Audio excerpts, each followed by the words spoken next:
Hello everyone. तो next week या next महीने के लिए थोड़ी बहुत ब्रेकआउट स्टॉक देख लेते हैं। यानी कि जो भी अभी इस करंट लेवल पे अच्छे लग रहे हो। तो सबसे पहला स्टॉक है कि गोल्डियम इंटरनेशनल। तो ये स्टॉक में देखोगे ना, एक अच्छा खासा अप मूव आया, उसके बाद एक यहाँ पर कंसोलिडेशन किया। फिर एक कंसोलिडेशन जंग का ब्रेकआउट करके यहाँ पर इसने ब्रेकआउट करके वापस रिट्रेस करके वापस ऊपर तरफ जा रहा है। तो एक ये भी एक वॉच लिस्ट में होना चाहिए। उसके बाद एक फ्यूजन फाइनेंस लिमिटेड।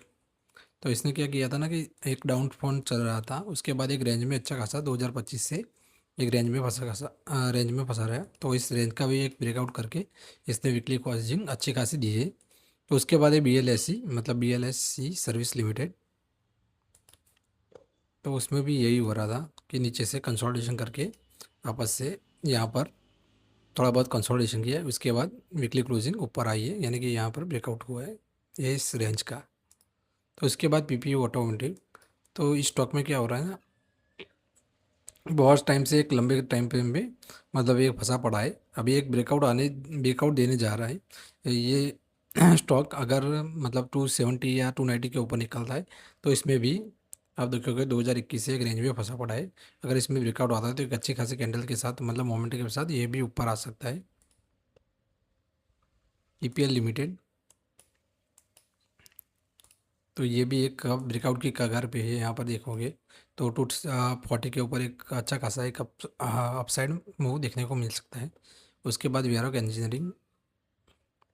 तो ये एक ऑलमोस्ट ऑल टाइम हाई के करीब आ रहा है यहाँ पर।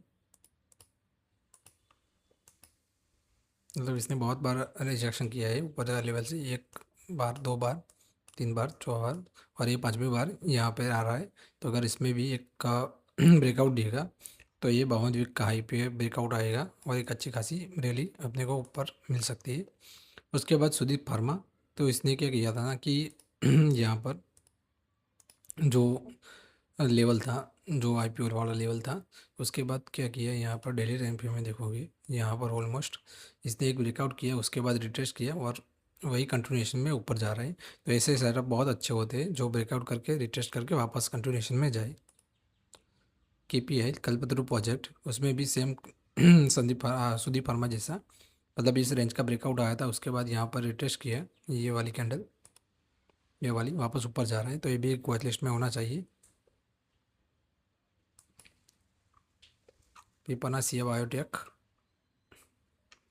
तो ये भी एक यहाँ पर अच्छी खासी वॉल्यूम आई थी, यहाँ से ब्रेकआउट हुआ इस रेंज का, इसके बाद ऊपर आया। अभी ये कंसोलिडेशन रेंज में फंसा पड़ा है। अगर इसके ऊपर निकलता है तो एक मोमेंटम वापस से जुटअप ऊपर से हो सकता है। उसके बाद एडिलवेस फाइनेंस लिमिटेड। तो इसमें वीकली टाइम फ्रेम में देखोगे आप यहाँ पर, तो एक अपसाइड मूव आया, उसके बाद कंसोलिडेशन कर रहा है और ऑलमोस्ट ब्रेकआउट की, मतलब ब्रेकआउट देने को जा रहा है यहाँ पर। तो इसमें क्या हो ना कि अगर ब्रेकआउट आएगा तो मोमेंटम के साथ आएगा। तो ये वॉच लिस्ट में अपने होने चाहिए कि 130 के ऊपर आप देख सकते हो इसको, द लीला होटल पैलेस। तो इसमें इस रेंज का ब्रेकआउट आया था, उसके बाद यहाँ पर रिट्रेस करने जा रहा है। अगर रिट्रेस करके कंटिन्यूशन आता है तो इसमें भी एक अच्छी खासी तेज़ी अपने को दिखने को मिल सकती है। और ये डिलीवरी हमने लास्ट वीडियो में बताया था डिलीवरी कि अगर ये ब्रेकआउट आता है, मतलब बहुत मल्टीपल टाइम इसने टच किया था, तो ऑलमोस्ट वीकली कैंडल उसके ऊपर क्लोज हो चुकी है। मतलब ऐसा बोला जा सकता है कि ब्रेकआउट आ चुका है डिलीवरी में। अब ये कंटिन्यूशन की तरफ निकलता है तो एक अच्छा खासा ऊपर की साइड टारगेट हमने को मिल सकता है यहाँ तक। उसके बाद है भारत सीट लिमिटेड। ओके। तो यहाँ पर भारत सीट लिमिटेड का चार्ट देखो आप यहाँ से, मतलब 2018 के बाद यहाँ से ब्रेकआउट आया था, उसका रिटेस्ट किया, फिर एक कंसोलिडेशन रेंज में रहा। उसके बाद यहाँ पर ऑलमोस्ट ऑल टाइम हाई के ऊपर क्लोजिंग आया है, एक अच्छी खासी क्लोजिंग दी है। तो ये भी एक कंटिन्यूशन में निकलता है तो एक अच्छी खासी रैली अपने को दिख सकती है। तो आने वाले महीनों में मतलब बहुत सारे ऐसे स्टॉक है, ये तो कुछ हमने जो सिलेक्ट किए थे, उसके अलावा भी आपको अच्छे खासे स्मॉल कैप या मिड कैप में अच्छे खासे स्टॉक देखने को मिल जाएंगे। अगर रैली आती है तो स्मॉल कैप मिड कैप वाले स्टॉक अच्छे इस रैली में परफॉर्म करने चाहिए।